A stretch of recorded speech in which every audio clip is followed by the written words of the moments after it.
So how to pick marketplace option in Facebook? Let's go to this and then let's check it. I don't have Facebook marketplace here in this category.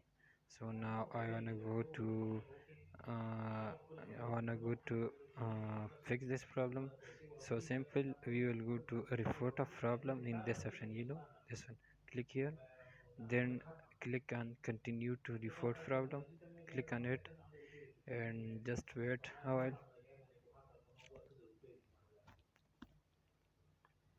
It take a little time.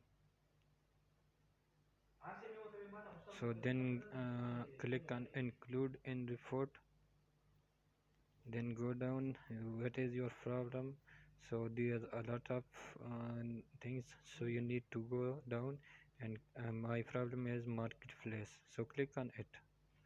Then they will attach a screenshot. Okay, so here you will write the problem that you occur. So simply look, marketplace option is not available here for me, but I need to access marketplace. So please fix the marketplace option on my Facebook account. Simply write this. Thank you.